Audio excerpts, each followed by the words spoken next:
Patel joining us on the broadcast. We have Kriti Upadhyay, Research Associate, Center for Strategic and International Studies, joining us from Washington. We also have Savita Patel, Senior Journalist, Indian American Diaspora Expert, joining us from San Francisco. Thank you both very much for being with us on NDTV.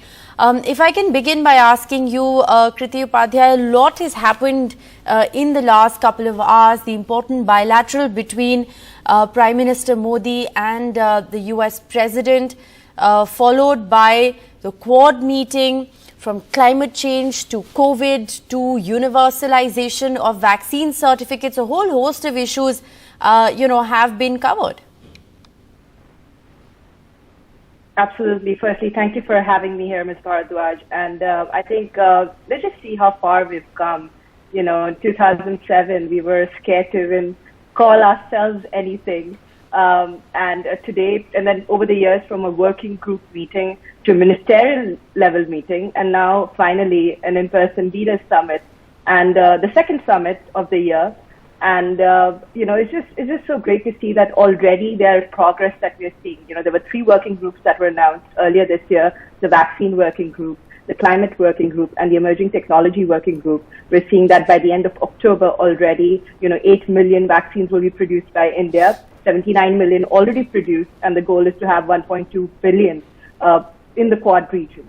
And I think this just goes to show that there's so much progress that's being made, and in all theaters. Earlier it was being said that this is merely a security relationship, but now we see that it's being broadened from people to people ties, emerging technology, climate, space, to a whole host of things. So I think we're really heading towards a sense of, what the Quad really is. And I think just one last thing that I'm really looking forward to, if you've seen the fact sheet, it's announced that there'll be a charter, not a charter, but, statement of principles of Quad that they're going to put out. So I think that'll really give a sense of structure to the Quad.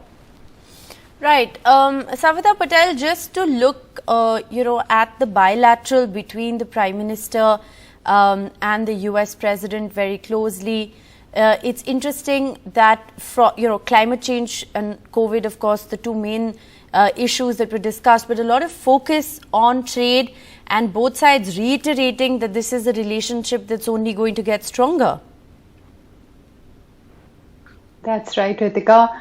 The Indian Americans here in the US are calling this coming decade, which has started, this is the first year, as the golden decade for India. They are very excited about the Indian stock market.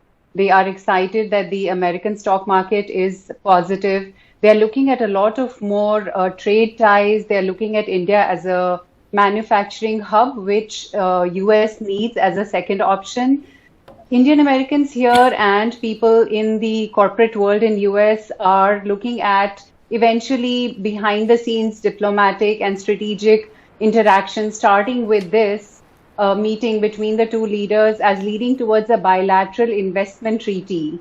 A lot of, unicorn IPOs in the Indian stock market has sort of made people here, especially the Indian American corporate leaders, feel that India has proved itself after the demonetization and the GST hiccups as a place which is attractive for US investors. It is attractive for investment. Yes, so there will be a lot of elements, but let me say today that yes, there were talks about the pandemic. There was the vaccine, tie-ups with more than 1 billion vaccines to be distributed by the end of 2022 in Asia. But the elephant in the room, I say, was China. All right, the elephant in the room there was China. The other important aspect which was discussed at Quad, Kriti Upadhyay, was India raising the issue of support being given to hardline elements in Afghanistan, stopping short of naming Pakistan. And the reason I ask you this question is because ahead of Prime Minister Modi's address at the United Nations, this assumes significance given the fact that the Pakistan Prime Minister Imran Khan has spoken.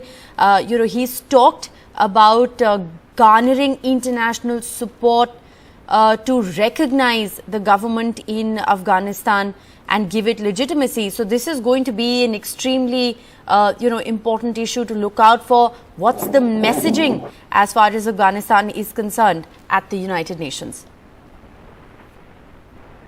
Well, I think that the one thing that I'm seeing is that there is a dehyphenation of India and Pakistan, and we should not try and hyphenate them again. India is far ahead. At one point, 1991, interestingly, Pakistan's economy was doing much better than us. Today, it's not the same. And of course, Pakistan will go ahead and want to recognize Afghanistan. I find it.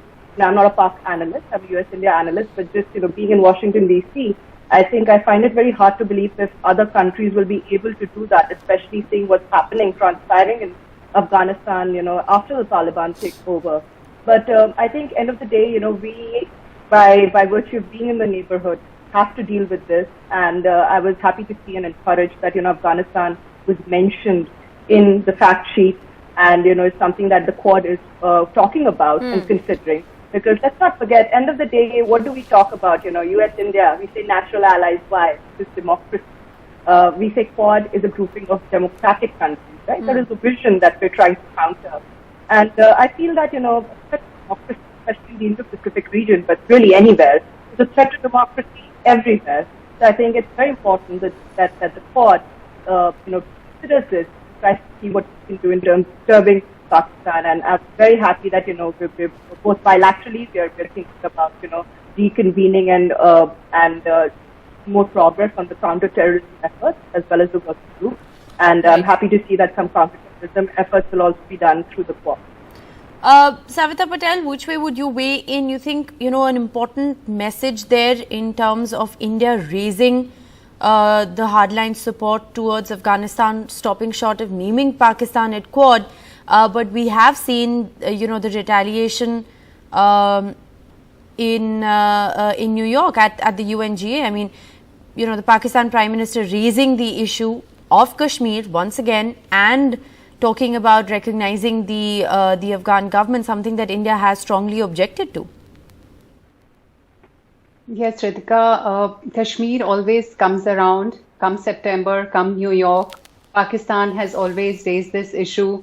And yes, getting legitimacy for the Taliban government in Afghanistan, there are a lot of countries, including the US, who still are not making any big announcements. There are a lot of, developments probably happening behind the scenes and allies trying to figure out which way to go. But the fact remains that Trump had signed a peace deal with Taliban. So when you sign a peace deal with Taliban, you're sort of giving them legitimacy. Yes, do you give them legitimacy as a government? That, it will come with some kind of clauses. It will come with intelligence sharing. It will come with, a lot of other tie-ups where they will depend on India, because India will suffer the repercussions. So India will want other countries to be involved. They cannot absolutely alienate Pakistan at this stage. They need Pakistan to some extent leverage the tie or interaction they will have with Taliban, be it the US, be it other countries. Right. So yeah, it is not surprising Pakistan has come out and sort of made celebratory statements after Kabul was taken over by the Taliban. So there is a lot of, I guess, Kriti decisions Upadhyay, yet to be made on that. I want to give you the last word, a quick comment on two other important things that have been said. One is working towards a safer Indo-Pacific and a more open Asia, open and safer Asia. Yeah, I think, we always say, at least us strategic folks, why are we not naming China? And I think, those are the ways that we name China, right? A place free of coercion, common values, free and open Indo-Pacific. So I think those are direct references to the common challenge that we deal with, India more so, since China is in our backyard. So I think that's a direct reference to China.